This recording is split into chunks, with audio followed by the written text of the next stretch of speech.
সংস্কৃতিৰে জুবিন গাৰ্গৰ প্ৰতি যিটো আৱেগিক এক মুহূৰ্ত সেই মুহূৰ্তটো আমাক অতৰাবৰ কাৰণে এক ষড়যন্ত্ৰ চলিছে।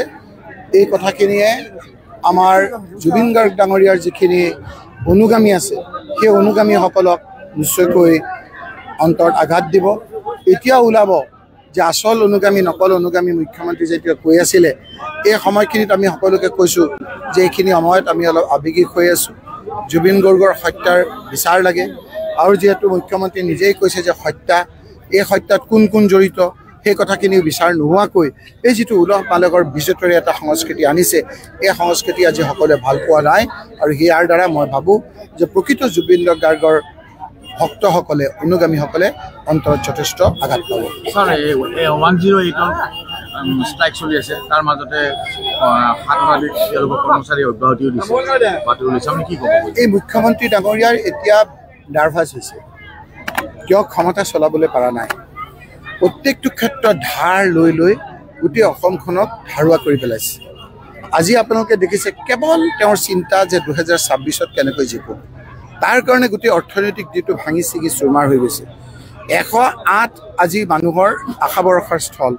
সেই লোকসকলক যিসকলক কষ্ট কৰি যি পৰিয়ালবিলাকে সেইখিনি ৰাইজক এটা জীৱন দান কৰাত সহায় কৰে সেই লোকসকলক আজি যিদৰে অন্তৰত আঘাত দিছে এই কথাখিনি আজি মৰ্মে আজি ৰাইজে উপলব্ধি কৰিছে আৰু সকলো ৰাইজে আজি সময়ৰ কাৰণে অপেক্ষা কৰিছে। আজি 108ৰ কথা কৈছে। আজি আপোনালোক কোনখিনি মানুহৰ আজি মনটো ভাল আজি সকলো জাতি জনগোষ্ঠীক আজি ভাগ ভাগ কৰিবলৈ বিচাৰিছে।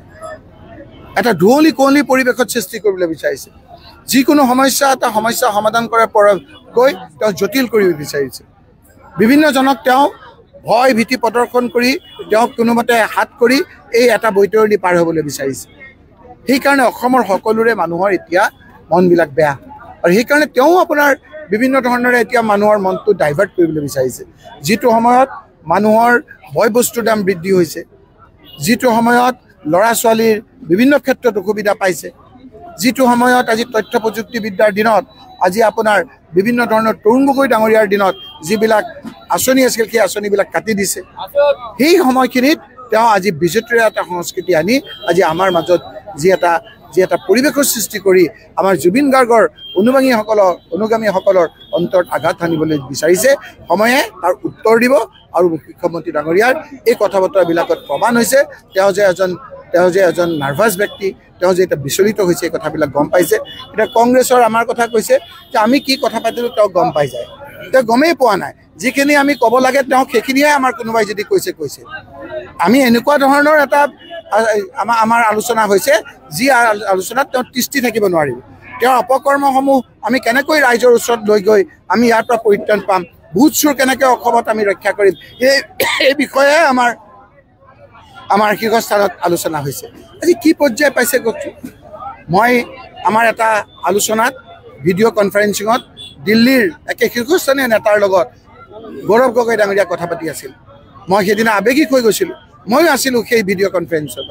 সেই সময়ত একে শীৰ্ষস্থানীয় নেতাৰ ওচৰত আৱেগিক হৈ গৌৰৱ গগৈ ডাঙৰীয়াই কৈছে যে মোৰ দেউতাৰ আজি মৃত্যুদিন আৰু মোক পূজাত কৰি আছে, পূজালৈ মাতিছে মোক, পূজাৰ সময় হৈ গৈছে, এই সময়খিনিত মই ভিচিত থাকিব নোৱাৰোঁ।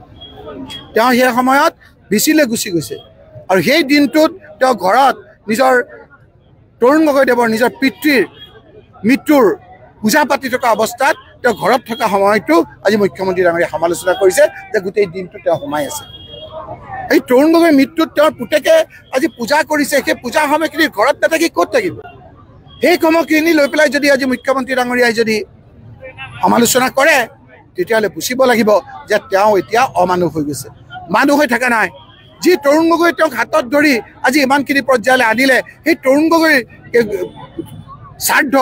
তৰুণ গগৈৰ শ্ৰাদ্ধৰ দিনা পূজাত নিজৰ পুত্ৰই অংশগ্ৰহণ কৰোঁতে এনেদৰে আপোনাৰ কৌতুক মন্তব্য কৰে এজন মুখ্যমন্ত্ৰীত থকা আসনত থকা এজন ব্যক্তিয়ে।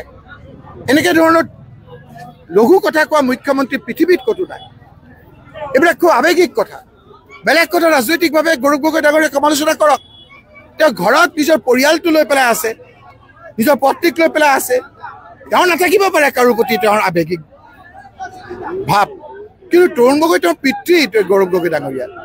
গৌৰৱ গগৈ ডাঙৰীয়াৰ পিতৃৰ শ্ৰাদ্ধৰ দিনা আমাৰ শীৰ্ষস্থানীয় নেতাৰ লগত কথা নাপাতিও গৌৰৱ গগৈ ডাঙৰীয়াই কৈছে মোৰ পূজাৰ সময় মোক আজি এই সময়খিনি দিয়ক মই অলপ পৰিয়ালটোৰ লগত থাকিব খোজোঁ মোৰ দেউতাৰ লগত থাকিবলৈ বিচাৰোঁ আৰু সেই সময়খিনিত আজি গৌৰৱ গগৈ ডাঙৰীয়াই এই ধৰণৰ কথা বতৰা কৈছে আজি আমি দিল্লীত কথা পাতিলোঁ আচল কথা কোৱাই নাই কি কথা পাতিছোঁ কোনোবাই মই নাভাবোঁ আমাৰ কোনোবাই কৈছে যদিও কৈছে তেওঁক এইবিলাক তেওঁক কোনোবা কোৱা মানুহ থাকিব পাৰে না কোৱা নাই মোৰ মতে এইটো কোৱা নাই সেই মানুহজনকে পিছত এনকাউণ্টাৰ কৰিব কিয় মোক ভুল কথা ক'লি তেওঁ কিয় ভুল কথা ক'লে বুলি তেওঁকে কৰিব কাৰণ আচল কথাখিনি আমি কোৱাই নাই আৰু আমাৰ কি ইমান গোপন কথা আছে অত্যাচাৰী হিমন্ত বিশ্ব শৰ্মাৰ কাৰ্যকালত যিবিলাক বেয়া কাম হৈছে সকলো জাতি জনগোষ্ঠীৰ আজি আপোনাৰ যি মনত আঘাত আনিছে সেই কথাখিনিকে লৈ পেলাই আমি ৰাইজৰ ওচৰত কেনেকৈ যাম সেই কথাখিনিকে আলোচনা কৰিছোঁ ইয়াত লোকদাক কৰা কি কথা আছে তেওঁ আজি বিজেপিৰে মানুহসকলক আজি সন্দেহ কৰে এইকেইটা দিনত চাওক বিজেপিৰ তেওঁ সতীত্ব কিমান তেওঁক বাদ দিব বিচাৰিছে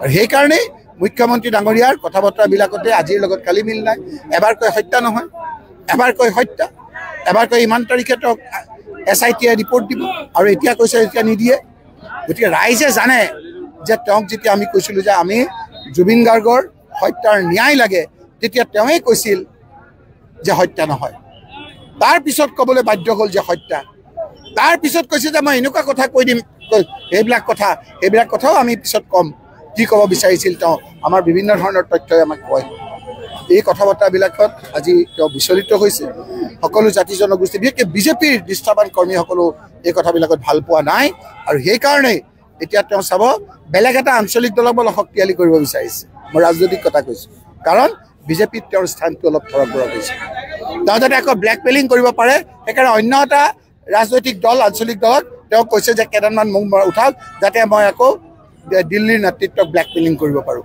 এই কথাবিলাক আগন্তুক কালত আমি জনাম কিন্তু এই সময়খিনিত বিজেপিয়া সংস্কৃতিয়ে জুবিনৰ প্ৰকৃত অনুগামীসকলক যিটো আঘাত সানিব বিচাৰিছে সেইটোত সঁচাকৈ আমি মৰ্মাহত সেইটো নিশ্চয়কৈ সময়ে তাক উত্তৰ দিব আৰু গৌৰৱ গগৈ ডাঙৰীয়াৰ ঘৰত অকলে থকা অৱস্থাত নিজৰ পিতৃৰ শ্ৰাদ্ধৰ পূজা পতাৰ সময়ত যিদৰে সমালোচনা কৰিছে এনেধৰণৰ মেণ্টেলিটি যি আমাৰ মুখ্যমন্ত্ৰী ডাঙৰীয়াক তেওঁ প্ৰকাশ কৰিলে তাক গৰিহণা দিছোঁ আৰু নিন্দা কৰিছোঁ ধন্যবাদ আজি বিজেপিয়া সংস্কৃতিৰে জুবিন